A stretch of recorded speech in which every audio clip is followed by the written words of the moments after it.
On a quiet morning in 1896, a 16-year-old boy named Venkataraman lay on the floor of his uncle's home in Madurai, overcome by a sudden and inexplicable terror of death.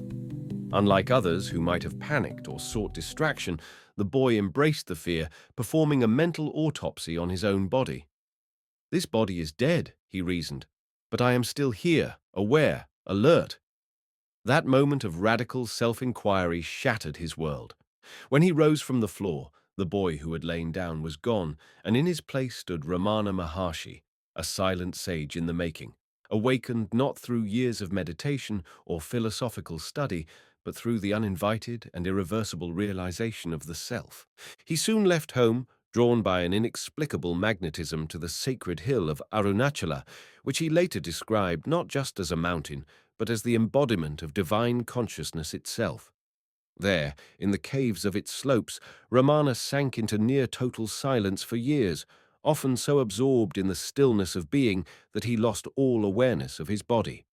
Monks and villagers cared for his fragile frame, while wild animals sat peacefully near him, seemingly lulled by the same deep tranquility that emanated from the young recluse. Word spread. By the early 20th century, pilgrims, scholars, and skeptics alike found their way to him. Drawn not by sermons or spectacle, Ramana was famously indifferent to evangelism, but by his serene presence and radical message. The self is not something to be attained, but simply to be realized, here and now.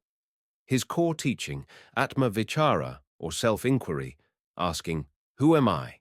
and tracing that question back to its source, cut through metaphysical speculation like a sword through fog. He welcomed all, Hindus, Christians, atheists, Westerners, without discrimination.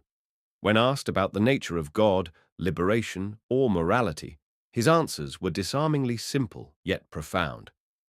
"Be still and know," he would often say.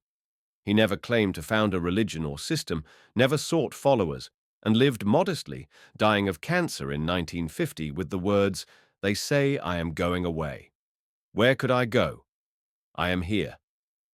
Today, his image radiates from countless altars, his teachings cited by neuroscientists, mystics, and minimalists alike. In an age of distraction, Ramana Maharshi's legacy is not a doctrine, but a doorway, a direct path inward, reminding us that beneath the mind's noise and the world's theater, there is something utterly still, utterly present, and utterly free.